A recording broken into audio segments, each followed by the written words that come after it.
You are listening to The Power of Peace with Kit Cummings. What's up, everybody? Welcome to the Power of Peace podcast with Kit Cummings, my beautiful wife, Terrie. Hi, everyone. Glad you're here with us today. What's in season 2? This is what, our 4th one that we've shot? I mean, we just dropped episode 1, but I think you and I, maybe this is our 3rd or 4th. So anyway, we decided along the way, it's like, why don't we include my nutty wife, because she's a character, and people will tune in just to see what the heck she's going to talk about.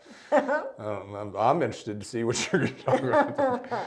So this one, before we get started, here's what I need y'all to do. Go ahead and hit that like button, hit subscribe so you can follow us, share it, comment. We want to hear from you. We're also kind of open to people wanting to hear different topics because we have a fascinating family. And we've done, we've been saying a reality TV show, but we're like, no, we would never do that, but it'd make a heck of a one. So this is kind of our little version of a reality TV show. Because our journey, which we're going to talk really about your journey before you got to me, was a whole other deal. We've already talked about kind of that one. Yep, exactly. Yep. AK, after Kit. Now we're going to do BK. before Kit. Yeah, okay. That's a good way to put it. BK and AK. We've talked about intimacy. We've talked about addiction. We've talked about mental health. Today we're going to touch on some things. I mean, we want to talk about real stuff that is also applicable to people, that they can really use it practical, but we want to do it in an entertaining way because these are deep things we're talking about today. We're going to touch on some abuse and some things that single moms go through and God, the hero, the sacred single mom. And so we believe in being very vulnerable and because it'll help people. But, that's a journey because I wasn't ready for a long time to start talking about my battle and journey through addiction. And then all of a sudden I just was. And it helped people because a lot of people are going through it. The same with mental health. That was a big one. I had to really decide about that one, because once you come out, you can't, go back in. But the same thing has happened. People are like, oh my gosh, thank you. We're finally talking about it, real things. We've had, our son on. We've got one of our other sons, that's going to be coming on soon, and prayerfully our daughters. And so anyway, so today, first of all, I think it's interesting how we happened to meet. So we met. How did we meet? Match.com. We should be a commercial for Match.com. Is it Match.com still around? Match.com's still around. Oh, okay. So if you're out there, hit us up. I mean, we're like, we're fans. So Match.com was really fun because it actually had started, I guess, about 2 years before we met. So I had been on Match.com longer than you had, and it was a lot of fun. And it was also very interesting because after you've been on Match.com for a while, then you start learning what the language means and what, this email means and, that what's behind the scenes of what that person's intentions are, right? So I would go on and off of it. And then when you got on, Match.com had this little wink thing that you could do. And so he winked at me, and I couldn't really see any pictures of him or anything, and so I just ignored the wink. And about 2 weeks later, you winked at me again. I ain't giving up. Yeah, you winked at me again, and I said, okay, well, let me take a look at this guy. Let me read his profile. Let me see if there's anything we have in common and all. And so I did. I dug deeper into your profile and saw that we liked a lot of the same things. Movies. Right, yeah, movies, We big always time. shout out to Heat. Yeah, Heat was the thing that movie brought us together. So I guess Robert De Niro and Al Pacino will give y'all a shout out because that movie brought us together. Like, he's got to be kind of cool. But you got to understand, this is back before any of this was cool. Yeah, it was really cool at all. kind of underground. You didn't tell anybody if you were on Match.com because you felt kind of like a loser. Yeah. And, you had been single for a minute. It was kind of a little newer for me. And so I finally they had this thing, it was like 6 months free. And I'm like, well, that works. and you go ahead and try it, but then they're really smart because they wouldn't let you post a picture. Yeah, And you so didn't ain't pay. nobody going to talk to you if you don't have a picture. But we're also in the age of everybody not carrying around a camera on their phone all the time. So I have Yeah. these goofy looking pictures. And so I don't know if they were. And so that they make you start paying. And so then you put that up and then, oh man. So anyway, that's how we found each other, man. And now you got a million of those, Fish in the Sea and farmers.com. I mean, and, Yeah, there's a lot of Christian them now. singles and Yeah. I don't know. Yeah. Anyway, that's what we do. So the last time that we did our thing, we talked about trust and intimacy, Yep. and about how to create the space for that to, not just for you to be able to develop it, but protect it and for it to thrive. And I feel like over our 17 years, we've been together 18, married 17, that has been a journey toward trust and intimacy. Absolutely. Absolutely. It doesn't start off immediately trusting somebody to where you can be completely vulnerable and let them in and let them know what you've gone through. Like if you had been a preacher in your former life, is that Yeah, a little something exactly. that you might want to share with Exactly. your new girlfriend? Yeah, that was It's a like, trip. I wasn't ready to come out about that. Yeah, I mean, no, that was a trip. Yeah. I mean, it hadn't ended that well for me. It was a very important season in my life.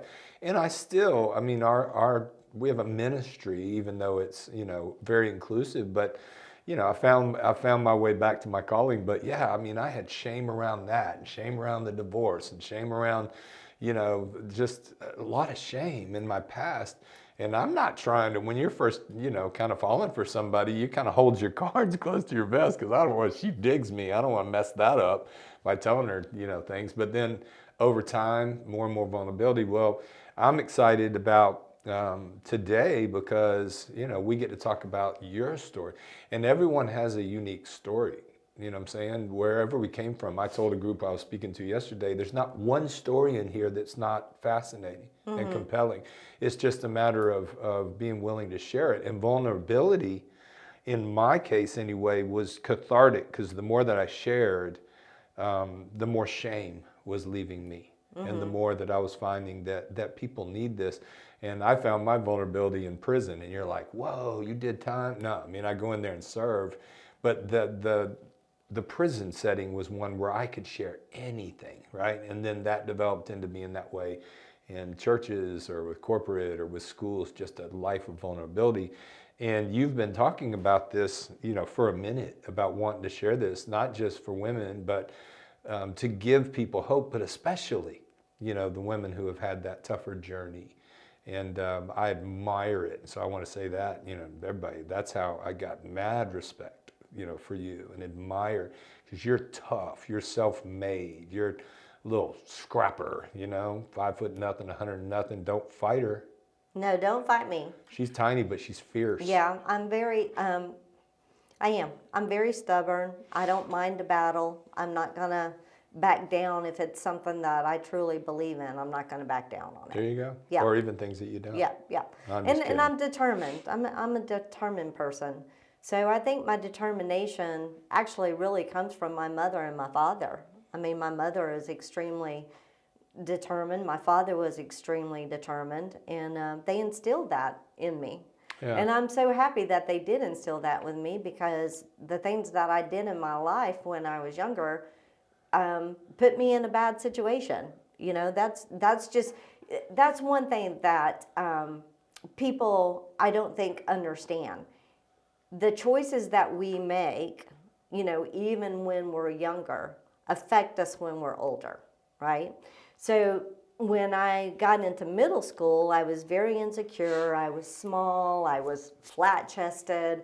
I'm very much a tomboy, so I really did kind of look like a boy the first day. So middle school for me was really junior high. That started in 7th grade, Right. So that changed.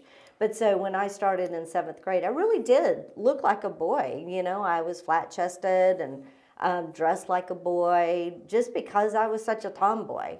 And the first day of school, though, when I walked into the girls' bathroom, they told me I was in the wrong bathroom. And that really knocked me for a loop. That created such an insecurity and a lack of self-confidence and everything that I had always had. It just kind of got knocked out the window. So that led me to trying to find, people that I would fit in with, right? And so because I wasn't fitting in that group of, the pretty girls and the ones that were feminine and whatever, however you want to say it, I wasn't accepted in that group. So then I sought out and I got into drugs, and I got into drugs. It wasn't necessarily alcohol that I got into, but I did a lot of drugs during that time. Yeah. And one thing I can say is I was strong enough to get off of them when it was my time to get off on them. So I started early with the drugs. And then by the time I was 19, I was no longer doing drugs or anything like that. So, yeah. Let me ask this before we get into that. Is like a lot of people, like I did the same thing as far as middle school was when I started acting out. Mm-hmm. And, a lot of times, I mean, even now, the middle school is such a tough time for kids. It's a really tough time. Everybody's trying to, we have a grandson that is in middle school now, and he's trying to find his identity. He's only 12, but he's trying to find his identity already. Yeah. And I think that it's, as a parent, as being parents and going through that ourselves, I think it's important for us to remember to not be a hypocrite when your child is going through something like possibly acting out. You've got to remember, you've got to go back to your own self or remember what you did as a kid so that you can relate to your child. And have some empathy. Have some empathy. Which is very important for us. I mean, God has allowed us to go through a lot of things, so we understand a lot of things. Yeah.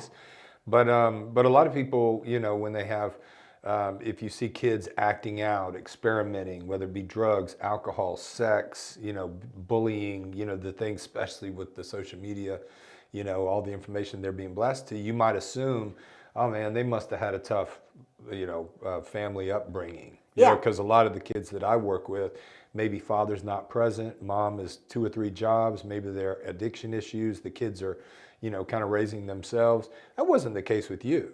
No, not at all. I had such a wonderful childhood. My parents were amazing people.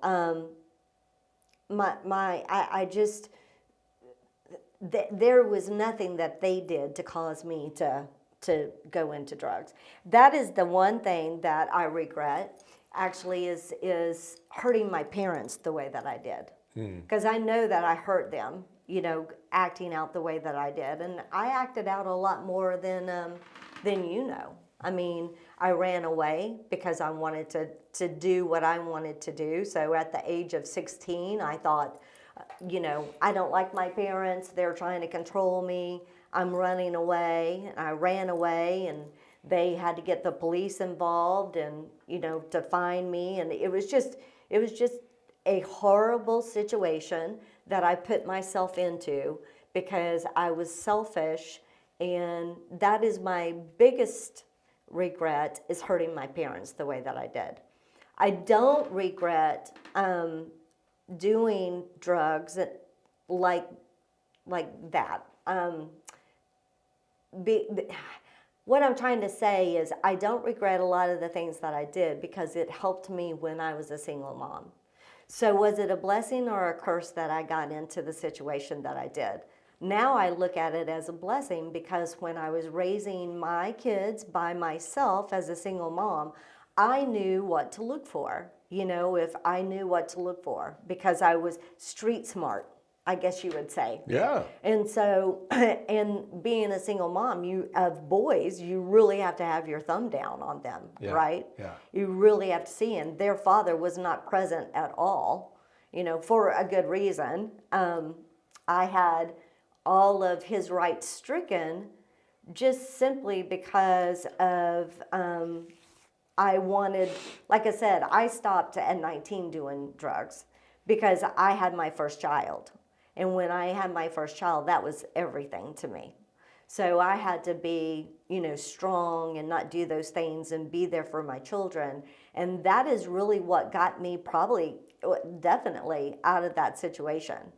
Was doing those things a blessing or a curse? I look at it now as a blessing because it helped me to raise my kids. Yeah. It helped me to be a better mom. It helped me to see, like being suspicious. Why do you have that bat in your car? You shouldn't be having that bat in your car because you're not going to baseball practice, right? I know what you're doing with that bat. You're going to stop it right now. You're on restriction.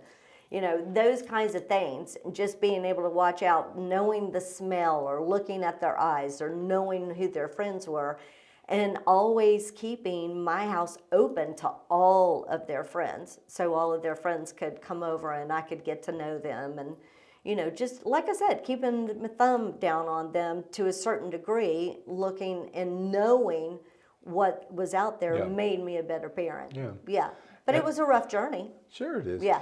And everybody goes through what they go through to get to where they're at. You know what I'm saying? That's why, one of the promises in recovery, which is my journey, not yours, is we will not regret the past or wish to shut the door on it. Now think about that. That's powerful. That means healing. Because if I look back at my past the way I did and just kind of like, I want to shut the door on it, that's over, and I regret the decisions I made. I regret, regret a lot of times is shame-based instead of looking at it and going, it is what it is. And I believe God uses whatever we give him. If we give him bad choices, he will teach us through that. If we give him, if whatever we give him, he's going to use. And he used all my poor choices and the things that I did when I was young that I used to have a lot of shame around. And now I'm like, I would not be the person that's sitting here today without all of the choices I made. So I'm not going to regret them, but I learned from them. And hopefully we can instill that in the kids too. Something that also connects us is we both lost our fathers young. Yeah. We lost our fathers tough. in their 50s. And so. Well, I lost my brother when he was 17. And so I was 8 years older than my brother. And when I lost my brother when I was 17, then I became the only child. And I had to, the things that I had to do for my parents after my brother died was really I had to become the parent.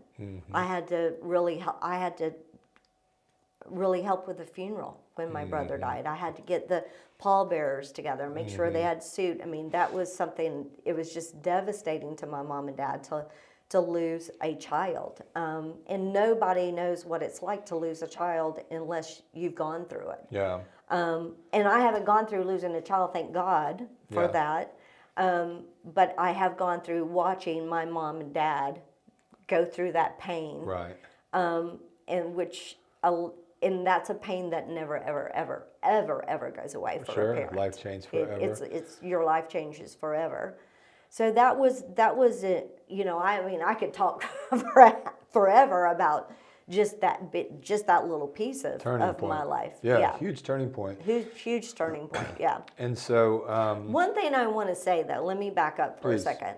I said that I had my children's father's rights stricken. I want everybody to know that he's back in their life. He became sober, and so when my children were 9 and 8, he became sober and became the person that he needed to be. And I, at that point, I allowed him to be back in my children's lives. Yeah, that's important to say. Yeah. But, and just from your experience, why don't we kind of transition into that, is so you have your kids basically right after school, you're young, 19, 21, you're having kids. Right. When I was at the University of Georgia, lost in parties, all of a sudden you're a mom.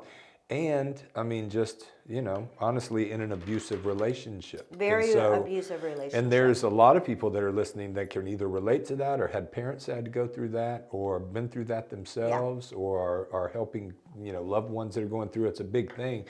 And, that's one of the things that I admire the most about you is having to raise those boys and to get out of a toxic and dangerous relationship. So, I mean, what was that like? It took courage. Well, To it takes my youngest child at that point when I left was only 4 months old.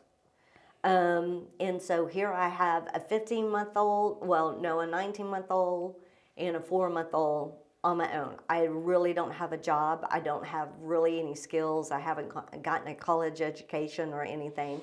And I do thank God for my parents because they were very helpful through that time.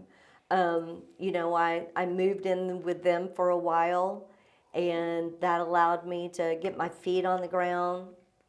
And then I moved up here to Atlanta. I really had to, at that point in time when I moved up here, I had to work 2 jobs. So I would go to work as an admin during the day, and then I would wait tables at night to support my kids.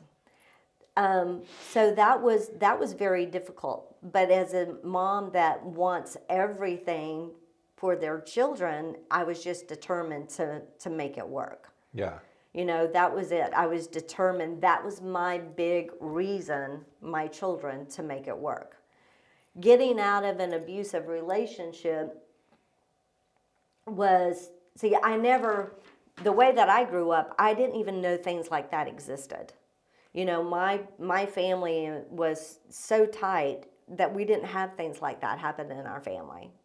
And so I didn't even know really any about divorce until I had to go through it myself, And so I think that getting out of an abusive relationship for anybody can be extremely hard, especially when you don't have any skills or you don't think you have skills to go out and get a job. You don't think you have the means to do what it is to raise your kids or do what it is to just feed yourself.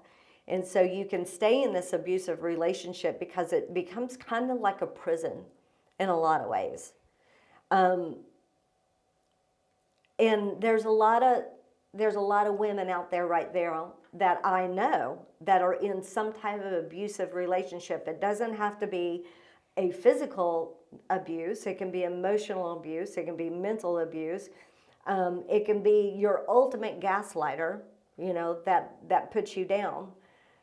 But I want to say that with determination, you can do it. You can get out of that prison. You can get out of that abusive relationship, and you can do whatever it is you need to do to feed your children or feed yourself, for that matter. And there's also men out there in abusive relationships. So it's not just women. Abuse is across the board.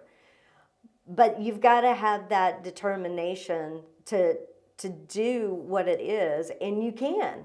If I can do it, I did. I was on welfare and food stamps and Medicare, and I was so shameful of that. I was so ashamed of being in that spot. But the truth of the matter is, I put myself in that spot. Nobody else did. I can't blame anybody for it. I put myself in that spot for the choices that I made in my younger life. Yeah. And that's what everybody also needs to understand. When you start making those choices, it's going to affect you much later on in life. What we do now, there has consequences to it. Whether it's good or bad, there's a consequence to it. Yeah. And so my dad had already died and passed away, and I was having a really hard time, working 2 jobs. And my mom said to me, "Why don't you get in real estate?" And I said, "Well, why would I do that, Mom? And that's, commission only. At least now I, have a very small salary, and I'm waiting tables at night too." And she said, "You'll be great at it. You'll do great at it." And so she really pushed me into getting into real estate. And when I did, that is when I really was able to make a really great living for myself and my children. And so that was the turning point in my life. But the key thing about that was I was still determined. Yeah. And that's what it takes in this world. Yeah. Whatever your dream is, whatever that big reason is, that you've got to be determined to go outside the box and work hard to get the life that you want. It takes that determination, and you can do it no matter what it is. Takes a lot of courage. Takes a lot of courage. And a lot of courage. This does, because it's, yeah, I mean, I was going to hit that too, is people, you've got a lot of people, you're well known in the community, you're well respected, you built a career that was a 27-year career. Yeah. That involved, selling, helping buyers, residential, new homes, becoming a broker, being a team leader, managing 300 agents, doing productivity coaching. And so a lot of people, especially in Cobb County. And I know the temptation, at least for me, all those years that I was a preacher, and people looked at me and they thought a certain thing about me. There was always this imposter syndrome in there, like if they only knew. And I was afraid. And it's like, I know that happens professionally. It's like, man, I don't want anybody to know that I was a complete knucklehead. It's like, no, that's the power of your story, is that you while being raised in a very, very healthy environment, for whatever reason, and that would be a talk of its own, is why do certain people at that age begin to act out and experiment? And I mean, you can be raised absolutely right, but then you can have a terrible home life and you have these rock star kids. Right. It's hard to see that. But the power of your story is, going through getting pregnant at a fairly young age, 19, 20, 21, and being in an abusive relationship and having to make the scary decision to get out, and then the humility or even humiliation, it shouldn't be, of, man, I'm on food stamps and welfare and parents are helping me with the kids. I'm bartending at night. I've got this little, day thing. And if people only knew, but now, it made you into the person that you are, the wife you are, the mother you are, the grandmother you are, the daughter you are, the friend you are. None of that happens without the storms, in my estimation. Right. And so the shame, shame is the enemy. It always is. It's not from God. No. Guilt is feeling bad about what I've done. There's nothing wrong with that if it changes you. Shame is feeling bad about who I am. Okay, there's something wrong with me. Well, it took me a long time. To shed that shame. I mean, a really long time. It took me, like you said, I had been divorced for a minute, and that shame that I carried, it also affected our relationship because I wasn't ready to be completely intimate, right? Yeah. You've got to shed that shame, and you've got to let the other person that you want to be in a relationship with totally know you. Yeah. Right? Which is scary. It's totally very scary. Like you said, once I started shedding and letting you in and telling you all about my past, and we hadn't even touched the surface of it, today, of what I would share with everybody. But once I started shedding that and letting go, I really became completely free. Yeah. Completely free to be who I am today. And I am not ashamed to let everybody know what I went through. It's huge. And what I went through. And like I said, we hadn't even touched the surface of what I did and what I went through. Yeah. I mean, listen, I had a boyfriend when I was 16 years old, ran away with him, ran away to Texas and stole a car, okay? And then when we stole the car, the other couple that we were with, we fled to Florida, right? And here I'm only 16 doing these things.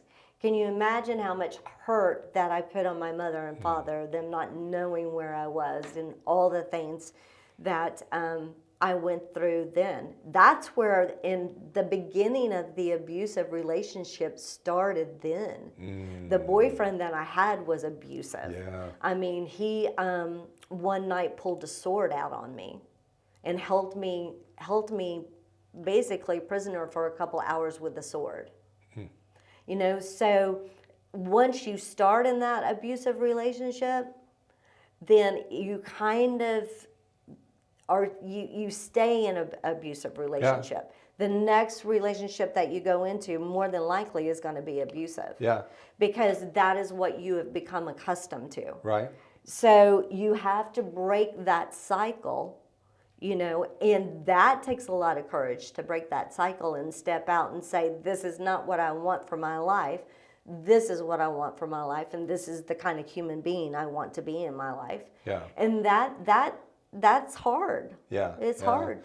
We, in my work, obviously, I work with a lot of people. I work with broken people, damaged people, kids that have lost their way. And, you know, I think a lot of people look at folks that are in those kind of situations, and maybe without knowing, we judge.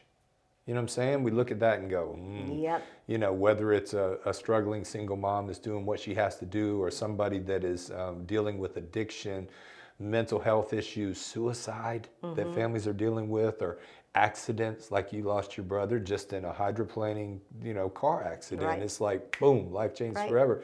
But in my world, when I kind of know somebody and I'm like, oh, they're cool, I like them, whatever.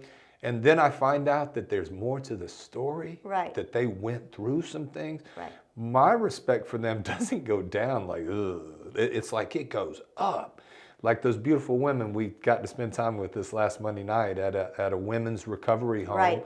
And these are women that are homeless and have addiction issues in this great place called The Extension here in Marietta. But it's like, oh my gosh, it was spending time with sacred, because a lot of them are single moms, been through stuff, been beat on, been arrested, had to do things, you know, and I'm like, I got mad respect for tough people.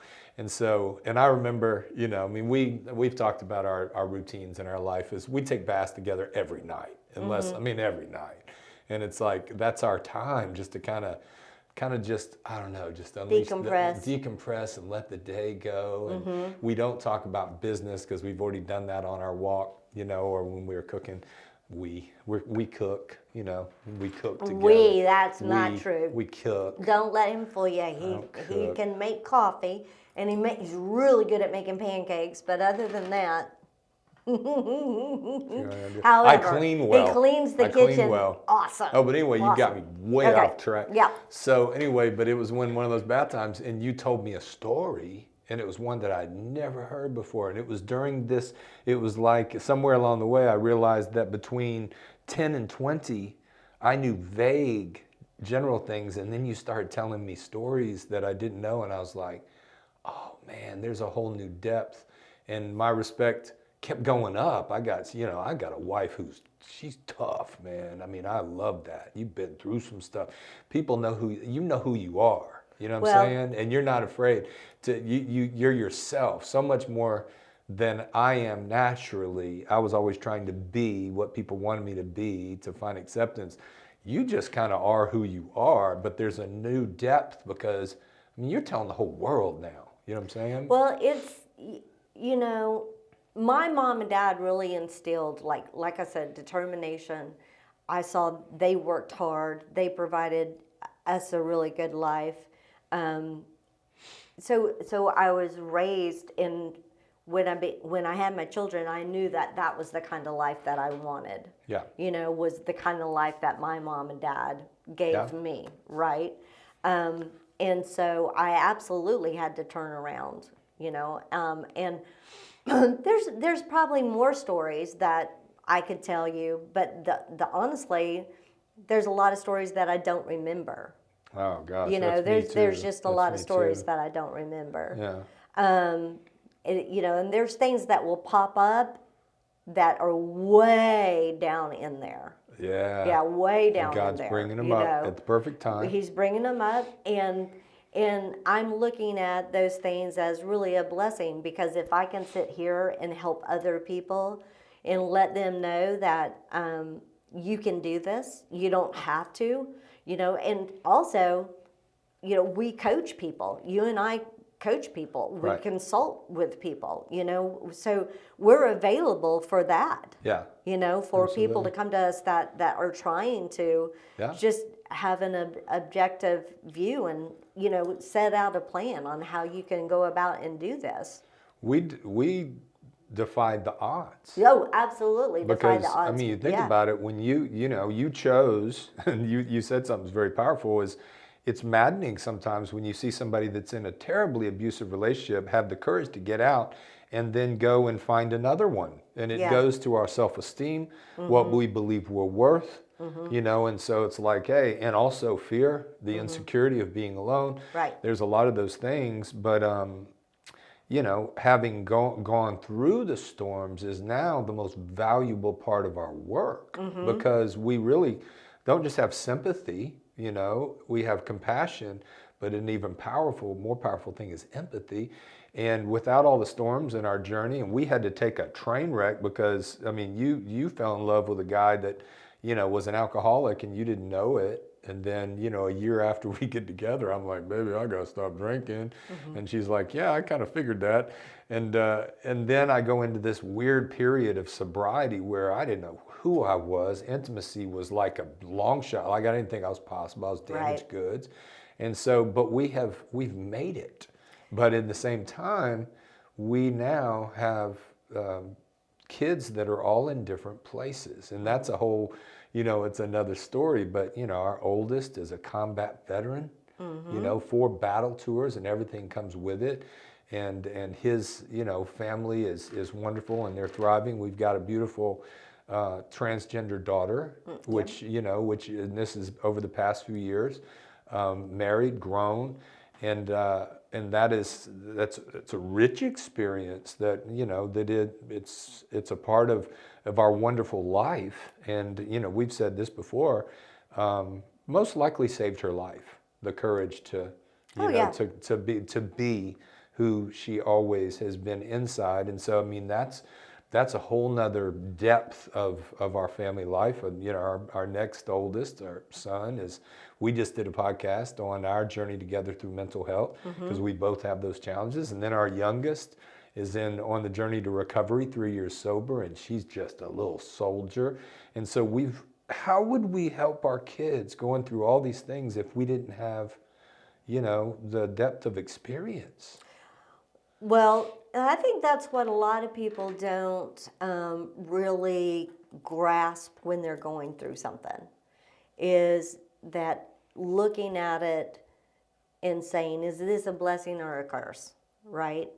And there's so many things that we could look at and say this is a curse, but if we take that and we learn from it, right? We learn from our mistakes, we learn from what's going on, and we learn that it's ultimate respect for one another and it's ultimate love for one another, which are, that's our number one thing to do, right? Is to love each other, try to know each other. We're all walking through this life together and we all have something. There is not a single person that doesn't have something. True. Not right. But loving your children, no matter what the circumstances are, Yeah. is the most important thing. And admiring, I mean, parents are listening and kids are going through a lot of stuff. Right. But we have come to admire and value the courage of our kids. Right. I mean, Justin has been heroic. I mean, I believe he's probably going to be on our show at some point about the way he's dealt with all the things that he brought back from the war, Right. that he had to deal with and see and do. And that's a whole nother journey. But then, the courage. That was an extremely scary journey as a mother, having her son be at war 4 different times. It just wasn't one time. And I guess I went through 3 of those tours. Yeah, you went through 3 of those tours. And had to watch you go through Yeah, that. We were scared. Very painful. And then- You don't know if your child is coming home or not. Yeah. It's extremely. And stressful. admiring the courage of Luna Yep. and Bree. Yep. And that's an and amazing, amazing story. Really. I mean, it's a whole nother show. It Because really it's it an really amazing is. story that we have a daughter that is living her best life. Yeah. Because she had the courage to finally courage. become who she always wanted to Yeah, be. absolutely. And I admire that. Yeah. And if for parents that are dealing with that, try your best to see them the way that God, through God's eyes, through that lens of love and through that lens of courage, and embrace it. Yeah. Because you don't want to lose your child. No. It needs to be embraced. Absolutely. And it's honoring one another, it's fully accepting one another, it's true love, unconditional love. And then it's is everybody is doing life the way they do it. And it does take courage. And then, our younger two, the courage for, our son Cole to be vulnerable about the things he's going through. It's helping so many people. And then, Lena's courage to be open and help other people in addiction. I'm so proud of all I'm amazed. of our I'm kids. amazed at Lena. She's just amazing and beautiful. Cole, the same thing, just absolutely amazing. And we're not sitting here telling y'all that any of these storms are easy. Cool. They're not easy, But I believe with all my heart that the reason that we can that we battle through these storms and we come out on the other end as a better person is because of our faith. Yeah. Our faith is the thing. Yeah. And us, you and I, our friendship, our ride or die, our bond, Our foundation our that we foundation, built. that nothing is going to break us. Yeah. And I guess the common theme running through all of this is, how do we deal with fear? You know what I'm saying? Whether it be in our journey as young people, we put ourselves in some scary situations. Yep. The fear that you had in an abusive relationship and the courage to break through, the fear that you had as a single mom trying to raise two little babies by yourself, and the fear and that insecurity that took the courage to push through. The fear of being out there on your own, and thinking, well, maybe I'm just supposed to be alone until God brings this knucklehead into your life. And I did say that. I mean, I remember the day I said that. I remember the day that, I was riding down the road and I just looked up and I said, God, I had been alone for a long time already, and I wanted a husband, but nobody was coming around that was worthy, and so I just looked up at the sky and I said, God, if you want me to be alone for the rest of my life, I hereby accept that. But if you want somebody in my life that is going to be a great husband and a great father and a great partner and a great friend, then please bring them to me. And I let go of everything when I said that. I let go of trying to find somebody, I put it all back in his hands, and 2 years later, There you go. There you go. Dude winked at you. There you go. Yep. And we'll close with this, because I always like to share things that Right. might help somebody. Is like, I made a strong move after our first date. yeah, right? you did. You You did. know, we go. Yeah, you made a very strong move. And We so- went and had a good time. It was a Match.com blind date. Well, we'd seen pictures of each other. And we had talked to each other for a few weeks at that point. Yeah. And then we met and we hit it off. And I was a gentleman. Walked Yep. you to the car, shook your hand. Yep. And then 5 minutes later, what'd I do? You called me in the car and you said, "You are absolutely gorgeous. When am I going to see you again?" See, That's what he did. I didn't wait. Right. Guys think Yep. I gotta wait a Yep. day or two. Don't want to come on. Yep. 5 minutes. Yeah, And I 5 was minutes. on a man that know what I want. That's right. And And he really did chase me. I made him chase me. But I just want to say this, that if you're in any kind of situation that you need to get out of, there is a way. There's absolutely a way to do it. There's always a solution. Don't give up. That's the biggest thing for people out there that are considering totally giving up Yeah. and doing self-harm. Don't. There's a solution. There always is. There is. Yeah. There's a way out. God provide a way out. Yeah. Well, I am excited about this new journey that we're embarking on, yet another one. And we want to help people. I mean, we're doing workshops Right. around these things. You know, 3 things that rarely get talked about in church is addiction, mental health, and divorce. And we've been through all of it together. I'll say this, and just to keep it as real as I can be, you, my darling, are a badass. You are. And I tell you, I love you more today than I did yesterday, but not as much as tomorrow. So come back and see us, subscribe, listen with new episodes Mondays at 1. And so share this, comment, give us your ideas. We love y'all.